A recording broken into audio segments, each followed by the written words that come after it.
আমরা তুলে ধরেছি বাংলাদেশের কিছু এক্সক্লুসিভ নিউজ। বিস্তারিত দেখতে অবশ্যই চোখ রাখুন নিউজ 24x7 টিভির পর্দায়। বাউফলে অগ্নি ঘটনায় নিঃস্ব হয়ে গেলেন মোহাম্মদ কবির গাজী। বাউফল পটুয়াখালী মদনপুরা ইউনিয়নের 3 নম্বর ওয়ার্ডের বাসিন্দা মোহাম্মদ কবির গাজী অভিযোগ করে বলেন, 14/2/2024 তারিখে কনকদিয়া বাজারের দক্ষিণ পাশে থাকা একটি চিরাই কাঠের ছমিলে আগুন দিয়ে দুর্বৃত্তরা পালিয়ে যায়। এ বিষয়ে মোহাম্মদ কবির গাজীর ছেলে মোহাম্মদ জাফর গাজী বলেন, আমাদের বিভিন্ন ব্যাংক থেকে 3 থেকে 4 লক্ষ টাকা লোন করে আমার বাবা কবির গাজী এই প্রতিষ্ঠান দাঁড় করেন। এখন আমরা সর্বনিঃস্ব হয়ে গেছি। মোহাম্মদ কবির গাজী আরও বলেন যে বাউফল থানায় এই অগ্নি ঘটনার ব্যাপারে একটি জিডি করি 17/2/2024 তারিখে। কিন্তু সহমিলটা আমরা মঙ্গলবার দিন চালাই নেই। দিনগত রাত্রে মঙ্গলবার দিন আমার নাম মোহাম্মদ কবির হোসেন, আমি এই সহমিলের মালিক। মঙ্গলবার দিনগত রাত্রে এই সহমিলটায় কারা বা কাহারা আগুন দিয়ে আছে জানি না। আইয়া দেখি যে আমার দ্বারে বাজারে অনেক লোক ফোন দিয়েছে যে সহমিল, তোমার সহমিল আগুন লাগছে। তো আগুনটা কীভাবে লাগছে আমাদের একটা সন্দেহ আছে এখানে।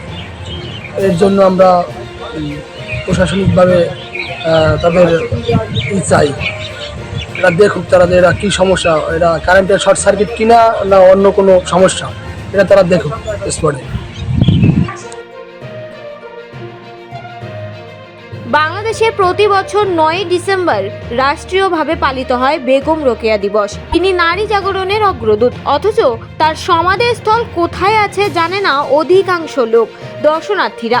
তারা মনে করেন তার সমাধিস্থল নিজ জন্মভূমি রংপুরে পায়রাবন্দে। পাকিস্তান থেকে যদি সমাধিস্থল বাংলাদেশে ফেরত আনা হয়, তাহলে বন্ধু প্রতিম রাষ্ট্রের নিকট থেকে সমাধিস্থল কেন ফেরত নয়? পরিবারের দাবি, কবি সাহিত্যিক সকলের একটি দাবি, দ্রুত নারী জাগরণের অগ্রদূত রোকেয়া সাখাওয়াতের ভারত থেকে সমাধিস্থল তার নিজ জন্মভূমিতে দ্রুত ফেরত আনা হোক। ঘুষ বাণিজ্যে সত্যকে মিথ্যা করে পটুয়াখালীর দশমিনা থানা পুলিশ তদন্ত প্রতিবেদন আদালতে দাখিলের প্রতিবাদে সংবাদ সম্মেলন করেছেন ভুক্তভোগী পরিবার। গতকাল রবিবার দুপুর 12টায় উপজেলার গার্লস স্কুল সংলগ্ন নিজের বাসভবনে এই সংবাদ সম্মেলন করেন। এ সময় ভুক্তভোগী মোসা হাসনা হেনা লিখিত বক্তব্যে অভিযোগ করে বলেন, আমার ঘরে অনধিকার প্রবেশ করে শারীরিক নির্যাতন ও ঘরের মালামাল ভাঙচুর এবং আমাকে অকথ্য ভাষায় গালমন্দ করেন শিকদার আব্দুল মালেক। পরে আমার ছোট পুত্র সন্তান অলিউল্লাহের ডাক চিৎকারে এলাকার লোকজন এসে আমাকে হাসপাতালে ভর্তি করেন। পরে নারী ও শিশু নির্যাতন দমন ট্রাইব্যুনাল পটুয়াখালী আদালতে আমি হাসনা হেনা বাদী হয়ে আব্দুল মালেকের আসামি করে মামলা দায়ের করি। আদালত সন্তুষ্ট হয়ে দশমিনা থানা পুলিশকে এজাহার নেয়ার নির্দেশ দেন। পরে থানা পুলিশ মামলার আসামির থেকে মোটা অঙ্কের ঘুষ বাণিজ্য করে এবং আমার সত্য ঘটনাকে মিথ্যা বানিয়ে আদালতে প্রতিবেদন দিয়েছেন। আমি থানা পুলিশের বিচার দাবি জানাই এবং পুনরায় তদন্ত ও সত্য ঘটনার সাথে জড়িত শিকদার আব্দুল মালেকের বিচারের দাবি জানাই। এ সময় উপস্থিত ছিলেন ভুক্তভোগী হাসনা হেনা, স্বামী মোহাম্মদ তুহিন ইসলাম, প্রত্যক্ষদর্শী মোসা রোজিনা বেগম ও মরিয়ম বেগম। নাটোরের সিংড়ায় বিএডিসির 7 কিলোমিটার দখল মুক্ত করতে গিয়ে উপজেলা নির্বাহী ও মৎস্য কর্মকর্তা বাধার মুখে পড়েছেন। বাধা দেওয়ায় 4 জনকে গ্রেপ্তার করে পরে খাল দখল মুক্ত করে ভ্রাম্যমাণ আদালত।